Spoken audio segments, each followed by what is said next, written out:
Hello dear students, मैं हूं किरण डिल, assistant professor physics in government girls college बारा। और आज हम लोगों का टॉपिक जो है वो है थर्मल प्रॉपर्टीज़ या ऊष्मीय गुणधर्म। और इसके अंदर सबसे पहले हम पढ़ेंगे about lattice vibration. What is lattice vibration? देखिए, लेटिस क्या होता है, जैसे हमने प्रीवियस अपने यूनिट के अंदर पढ़ा ही था अबाउट लेटिस। लेटिस है खाली जगह, ठीक है। उस पर बेस होता है, उस पर आने वाला कोई भी परमाणु, ठीक है। लेटिस क्या होती है? खाली जगह। जैसे सिटिंग अरेंजमेंट होता है क्रिस्टल के अंदर, वो लेटिस है। और उस अरेंजमेंट पे जो आकर बैठते हैं, जैसे कि कोई परमाणु है, आयन है, अणु है, तो वो बेस कहलाते हैं, आधार कहलाते हैं। और जालक और आधार मिलकर के क्रिस्टल की संरचना करते हैं। तो उसमें क्या होता है, जो परमाणु होते हैं वो अपनी उनके दोलन की स्वतंत्र रूप से कंपन करने की क्या होती है, एक निश्चित आवृत्ति होती है। इस निश्चित आवृत्ति को हम कहते हैं मोड ऑफ वाइब्रेशन या कंपन विधा कहते हैं। जब मोड ऑफ वाइब्रेशन या कंपन विधा केवल एक ही वेरिएबल पर डिपेंड करती है तो वो उसकी नॉर्मल मोड कहलाती है। लेकिन क्या है, ये काल्पनिक बात है कि नॉर्मल मोड नाम की कोई चीज़ है, यानी कि कोई भी परमाणु, अणु या आयन के वाइब्रेट करने की जो फ्रीक्वेंसी है या आवृत्ति है वो केवल एक वेरिएबल पर डिपेंड करे, वो एक काल्पनिक बात है। क्यों? क्योंकि ये चीज़ कहाँ आती है? स्वतंत्र कंपन। स्वतंत्र कंपन मतलब एक अकेला परमाणु अपने माध्य स्थिति के सापेक्ष वाइब्रेट कर रहा है। बट ये हो नहीं सकता, क्योंकि क्रिस्टल जालक के अंदर बहुत सारे परमाणु उसके इर्द गिर्द व्यवस्थित होते हैं। तो अगर इसके आसपास और परमाणु हैं तो ये स्वतंत्र रूप से कंपन कैसे कर सकता है? क्योंकि इसके आसपास के परमाणु भी अगर वाइब्रेट होंगे तो उनके वाइब्रेशन से इसका वाइब्रेशन जो है वो प्रभावित होता है। इसीलिए वाइब्रेशंस जो हैं वो हमेशा कपल्ड फॉर्म में होते हैं, युग्मित अवस्था में होते हैं। तो इस प्रकार की गतियाँ जो है, जो युग्मित अवस्था में होती हैं, उनको हम कहते हैं संपूर्ण जालक की कंपन गतियाँ या लेटिस वाइब्रेशंस। ओके, तो आज हम लोग अपना जो टॉपिक स्टार्ट करने जा रहे हैं वो है एक विमीय एक परमाणु जालक की प्रसामान्य विधा वर्णक्रम, normal mode spectrum of a one dimensional mono atomic lattice. यानी कि एक ऐसा लेटिस जिसके अंदर जो वन डायमेंशनल है, जो जालक क्या है, वन डायमेंशनल है, उसमें जो लेटिस की जगह हैं वो सारी एक विमीय है, एक ही अक्ष के अनुदिश है, कोई भी अक्ष ले सकते हैं, ठीक है। और उस जालक की प्रसामान्य विधा, यानी कि जिसमें आवृत्ति केवल एक चर पर निर्भर करती है, वो विधा, उसके बारे में हम पढ़ने की कोशिश करेंगे। तो एक विमीय एक परमाणु जालक, तो उसके अंदर क्या है, जैसे हमने एक अनंत लंबाई का एक विमीय जालक ले लिया है। उस जालक में जैसे जो पॉइंट्स दिखाए गए हैं उन पे n परमाणु व्यवस्थित है विरामावस्था में। तो कोई nवां परमाणु है वो तो ये है, n+1वां ये n+2वां, n+3वां, ये पोजीशन के हिसाब से। और n से पहला n-वां और उससे पहला n-2वां परमाणु, इस तरीके से व्यवस्थित है ये। तो कोई भी परमाणु जब इस एक विमीय जालक में शुरुआत में जैसे विरामावस्था में तो अपनी साम्यावस्था की स्थिति में बने रहते हैं, लेकिन जैसे ही ये वाइब्रेट करना शुरू करते हैं तो इनकी अपनी साम्यावस्था की स्थिति के सापेक्ष इस तरीके से गति होती है, या इधर, इस तरीके से। तो इस तरीके से जब ये वाइब्रेट होते हैं तो अपने निकटतम परमाणुओं के द्वारा इनकी गति जो है वो बाधित होती है, प्रभावित होती है। तो जैसे विरामावस्था में nवां परमाणु जो है उसकी स्थिति जो है वो un है, और n+1वां जो परमाणु है या n-1वें परमाणु जो है उनके विस्थापन जो है वो un+1 और un-1 है। ये इनके विस्थापन है। जैसे अपनी मीन पोजीशन से nवां परमाणु तो un विस्थापित होता है, n+1वां un+1, n-1वां un-1। तो एक विमीय एक परमाणु जालक में क्या होता है कि कोई भी परमाणु जो है उस पर बल लगता है। बल का कैसे लगेगा? जैसे उसके पास के जो परमाणु होंगे अगर वो वाइब्रेट होंगे तो वो उस पर फोर्स लगाएंगे। तो किसी भी परमाणु पे बल जो है वो केवल उसके निकटवर्ती परमाणुओं के द्वारा ही लगाया जाता है। चूँकि ये एक विमीय रेखीय जालक है तो उसके अंदर जैसे ये परमाणु है इस जगह पे, तो उस पे बल इस परमाणु और इस परमाणु की वजह से ही लगेगा, बाकी किसी की वजह से नहीं लगेगा। तो जो n+1वां परमाणु है उसके कारण मान लीजिए nवें परमाणु पर बल लगता है तो वो बल होगा बीटा un+1 - un, ठीक है, बीटा एक अंतरा परमाणुक बल नियतांक है जैसे, है ना। और दूसरा है जैसे n-1वां परमाणु है उसके कारण जो बल लगेगा वो होगा बीटा UN-1। ठीक है, तो दोनों बलों की दिशा विपरीत होगी। जैसे ये वाला n+1वां है इसके कारण बल इधर, n-1वां है उसके कारण बल इधर। बीटा अंतरा परमाणुक बल नियतांक है। तो कुल बल क्या हो जाएगा, दोनों बलों का जोड़ कर देंगे। ठीक है, बल बराबर क्या होता है ma, और a यानी कि d2v/dt², यही होता है वेग। तो nवें परमाणु की बात कर रहे हैं तो Fn को क्या लिख सकते हैं, m d2un/dt²। यहाँ पे बीटा un+1 और ये un-1, ये 2un हो जाएगा। ठीक है, चूँकि एक विमीय जो परमाणु है उसके अंदर कोई भी तरीके का डिस्टरबेंस होगा तो वो क्या होता है, प्रत्यास्थ तरंग के रूप में होता है। इसलिए समीकरण 1 जो है वो एक प्रत्यास्थ तरंग की भांति है। चूँकि ये एक प्रत्यास्थ तरंग है तो प्रत्यास्थ तरंग जो होती है उसका हल किस तरीके से हो सकता है, एक इलास्टिक वेव है ये, तो इसमें इसका सॉल्यूशन हम मान सकते हैं un = ae⁻iωt - kxn। तो k तो यहीं पे वही है तरंग संचरण नियतांक 2π/λ, और ओमेगा है आवृत्ति, कोणीय आवृत्ति। तो nवें कण के विस्थापन के बारे में हमें इस समीकरण से सॉल्यूशन निकलेगा। तो मान लेते हैं un = क्या है, ae⁻iωt - kxn। क्योंकि हमने ये कैसे निकाला है, क्योंकि हमारा जो मीडियम है जिसके अंदर ये गति करेंगे, ये विस्थापन होंगे या ये वाइब्रेशन होंगे, वो क्रिस्टल है। और क्रिस्टल में विक्षोभ जो है वो विक्षोभ का संचरण या वाइब्रेशन का जो गमन होगा वो एक प्रत्यास्थ तरंग की भांति होता है। इसीलिए इसका सॉल्यूशन एक प्रत्यास्थ तरंग के समीकरण के सॉल्यूशन से लिया है। ठीक है, अब un = ae⁻iωt - kxn। तो xn nवें कण का विस्थापन है तो उसको हम लोग na लिख सकते हैं, x निर्देशांक है, सॉरी विस्थापन un है, x निर्देशांक है। तो पहली बार जब इसको अवकलन करेंगे un का तो un = ae⁻iωt - kxn या na।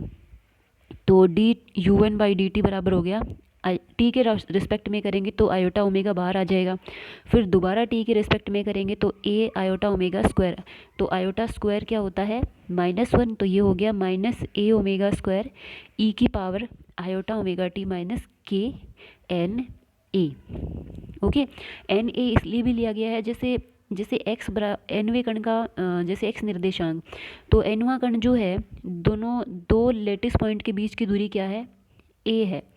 ठीक है, तो nवां कण जो है वो किस स्थिति पर है, Na स्थिति पर है। ठीक है, Na स्थिति पर है वो। यहाँ पर ये आ गया -a omega square e⁻ iota omega t Na। जैसे un लिया उसी प्रकार से un+1 और un-1 ले लेते हैं। ae⁻ आयोटा ओमेगा t के Na लिखा था, अब यहाँ लिख देते हैं n+1a और यहाँ n-1a। अब हमारी जो डिफरेंशियल इक्वेशन थी, इस इक्वेशन के अंदर हम लोग d2 un/dt² और un+1 un-1 और un इन चारों के मान रख देते हैं। ठीक है, इन चारों के मान हमने यहाँ पे पुट कर दिए।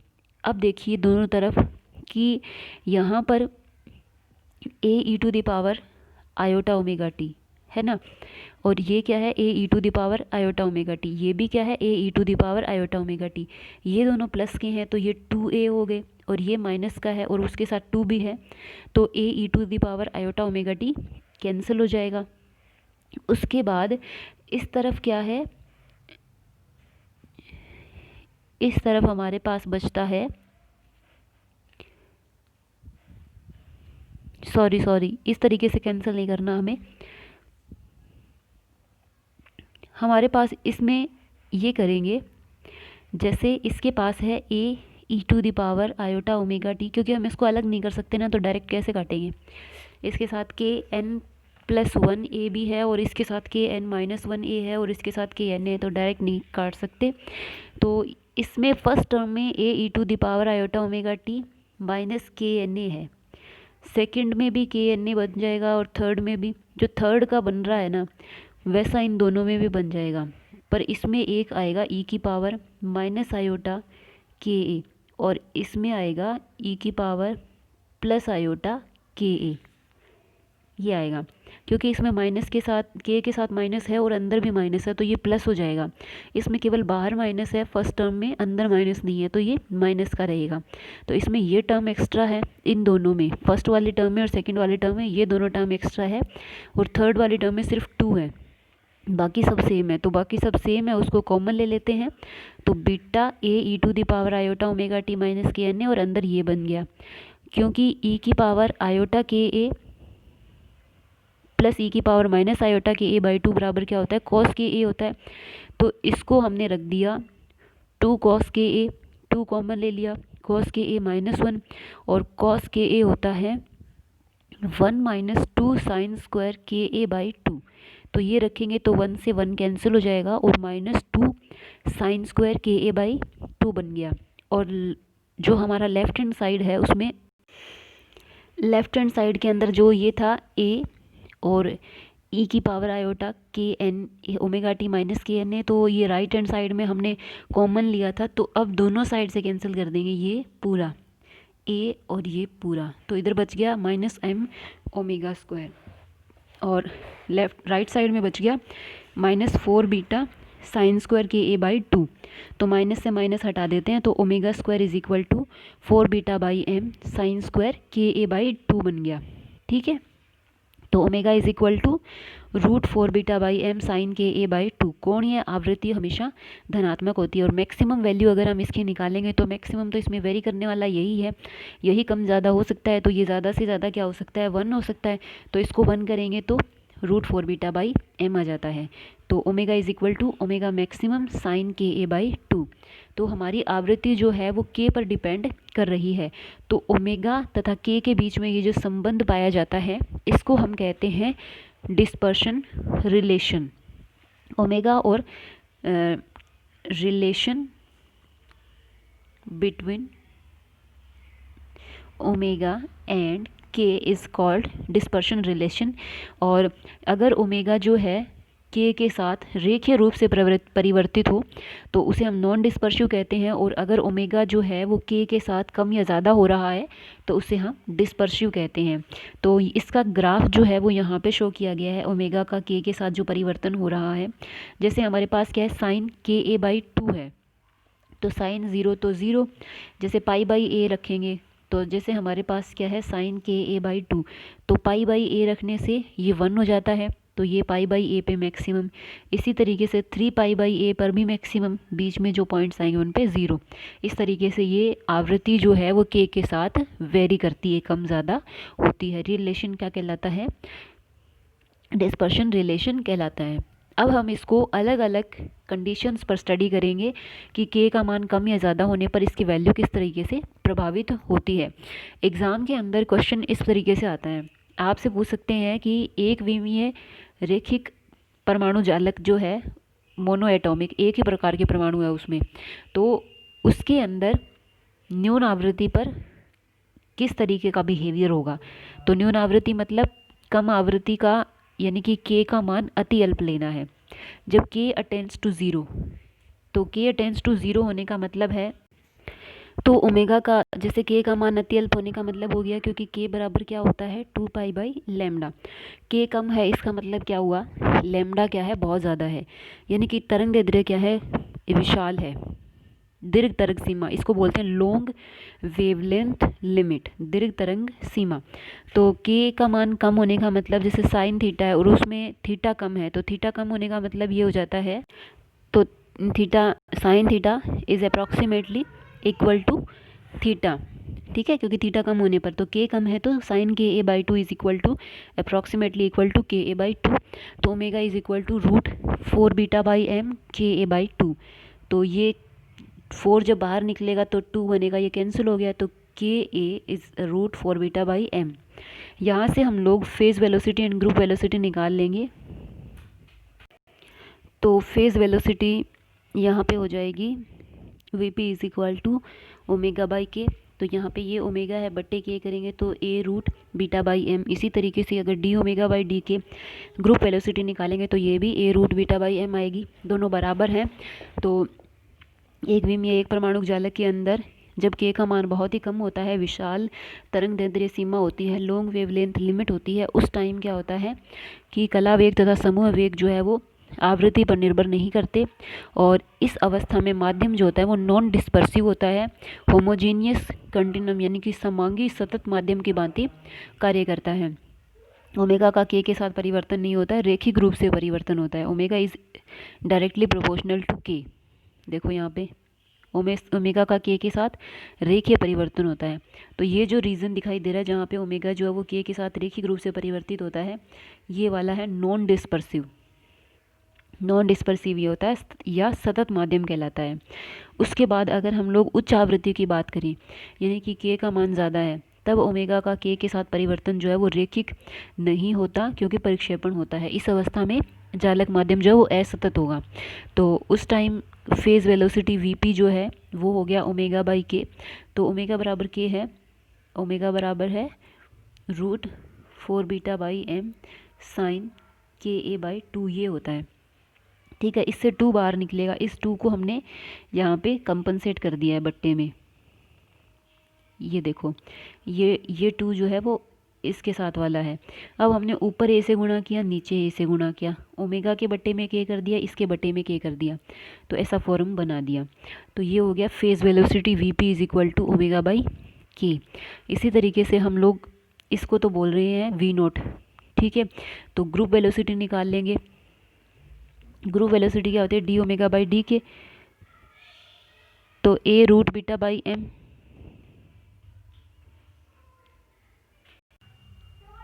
दूसरा जो डी ओमेगा बाई डी के करेंगे तो उसके अंदर क्या हो जाएगा, जैसे हमारे पास है √4 बीटा बाई एम, साइन के ए बाई 2 है, उसका हो जाएगा cos K A by 2 into के बाई 2।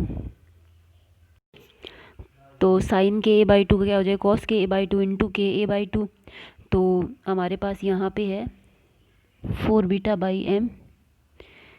ठीक है,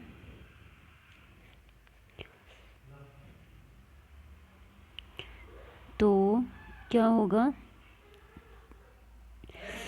2 root beta by m k A by 2 cos K A by 2। तो ये ए और ये मिलकर वी नोट बना देंगे। ठीक है, और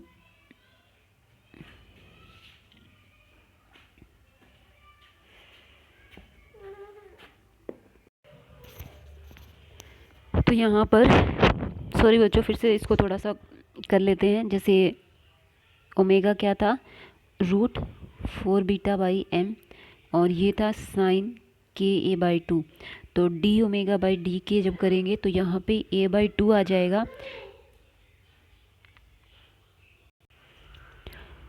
तो इसके अंदर जैसे ए और 2 root beta by M cos K A by 2 ये बनेगा, और बटे 2, तो 2 से 2 कैंसिल हो जाएगा, ये वी नोट बन जाएगा और ये कॉस के ए बाई 2 आ जाएगा। ठीक है, इस तरीके से group velocity and phase velocity दोनों क्या है, के साथ वेरी करेगी। एक डिस्पर्सिव मीडियम होगा, नॉन कंटिन्यूस मीडियम होगा। और फिर तीसरा केस हम देखते हैं कट ऑफ फ्रीक्वेंसी पे क्या होता है। Omega is equal to √4 beta by M, ये मैक्सिमम फ्रीक्वेंसी है। उस कंडीशन में जैसे 2 को हम कॉमन ले लेते हैं, या 2 ओमेगा को क्या लिख सकते हैं, 2 पाई न्यू मैक्सिमम लिख सकते हैं, और के मैक्सिमम ए बाई 2। ये कि कब होता है, जैसे साइन थीटा था ना, तो थीटा ये था के मैक्सिमम ए बाई 2, वो कब मैक्सिमम हो सकता है, जब ± π/2 हो, तभी हो सकता है। ओके, और के को क्या तुम लिख सकते हो, 2 pi by lambda minimum into A by 2, है ना। इसी का मान रख दिया है मैंने, तो ये बन गया। तो 2 से 2 गया, ओके, और पाई से ये पाई गया, तो लैम्डा मिनिमम किसके बराबर आ गया, ±2a के बराबर आ गया। यानी कि मिनिमम जो है वो इस रेंज की वेवलेंथ होनी चाहिए। और आवृत्ति जो मैक्सिमम है, वो मैक्सिमम आवृत्ति न्यू मैक्सिमम जो है 1/π रूट बीटा बाई एम होता है। ठीक है, आवृत्ति maximum 1/π root beta by m होता है। ओके, अब जैसे इसको लिख सकते हैं, ए से गुणा कर दें, ए से भाग दे दे, तो इसको हम वी नोट लिख सकते हैं। तो V naught over pi A. ठीक है, तो इसको इसने क्या लिखा है, nu maximum is equal to, ये चीज़ तो है, यहाँ से आ गया। ओके, उसके बाद इसको लिखा वी नोट, और वी नोट हमारे पास तो 1 a√β/m होता है। यहाँ पे लैम्डा मिनिमम है, तो इसके अंदर जैसे अगर ए भी रखें यहाँ पे तभी बनेगा वी नोट। तो ये वी नोट यही तो है, a√β/m। तो अगर ये a√β/m करें, ये a करें तो नीचे a से पाई a होगा, ये 2a करके इसने लैम्डा मिनिमम लिख दिया है। चलिए इसको देखेंगे कि किस वजह से ये लिखा गया है। तो हम यहाँ से क्या कह सकते हैं कि प्रत्यास्थ तरंगों के लिए एक विमीय जालक में अंतक आवृत्ति या कट ऑफ फ्रिक्वेंसी होती है, और इसलिए एक विमीय एक परमाणु जालक जो है वो लो पास फिल्टर के समान कार्य करता है, जिसमें क्या है 0 से न्यू मैक्सिमम आवृत्ति की तरंगें संचरित हो सकती है, और जिनकी तरंग दैर्ध्य इन्फिनिटी से लैम्डा मिनिमम तक हो सकती है। ओके, तो जैसे किसी केस के लिए वी नॉट और लैम्डा मिनिमम दिए गए हैं और उनके लिए न्यू मैक्सिमम निकाला है, तो इसकी जो रेंज है वो आवृत्ति जो है वो अवरक्त क्षेत्र में पाई जाती है। उसके बाद है ब्रिल्मा जोन क्या है। जैसे क्या है, हमने के स्थान पे अगर के एम और के प्लस माइनस 2πm/a रखा, तो जिससे उसमें क्या होता है, कोई फ़र्क नहीं पड़ेगा, पीरियोडिक है ये, क्योंकि 2π के बाद में वापस वही अवस्था आ जाती है। तो अगर इक्वेशन में हम रख भी देते हैं ओमेगा के मान में, तो ये एज इट इज़ ही रहता है। आवृत्तियाँ क्या है, समान रहती है के स्थान पे के प्लस माइनस 2πm/a रखने पर द्रव्यमान बिंदुओं की कंपन की अवस्थाएं जो है वो समान रहती है। तो इनमें जैसे -π/a से +π/a के बीच का जो क्षेत्र है उसको प्रथम ब्रिल्मा जोन कहते हैं, ठीक है। और उसके बाद में जैसे -2π/a से -π/a और π/a से 2π/a के बीच का जो क्षेत्र है उसको द्वितीय ब्रिल्मा जोन कहते हैं। जैसे ये हमारा डायग्राम बनाया गया है ना, उसको कुछ एरिया में डिवाइड किया गया है, उनकी कुछ प्रॉपर्टीज़ रहती हैं जिनके बारे में हम आगे पढ़ेंगे। कि ऐसा नहीं है कि बस रैंडमली मान लिया कि ये फर्स्ट ब्रिल्ला जोन है, ये सेकंड है। उनकी कुछ, फर्स्ट का मतलब उस फर्स्ट एरिया के अंदर कुछ प्रॉपर्टीज़ हैं जो उसी में एग्जिस्ट करती है, फिर सेकंड मतलब जो उसका बिहेवियर है वो सिर्फ सेकंड में है। तो ये तो फर्स्ट वाला ब्रिल्मा जोन है, -π/a से +π/a का, ये सेकंड है, इतना और फिर इतना, ठीक है। इनको सेकंड ब्रिल्मा जोन कहते हैं।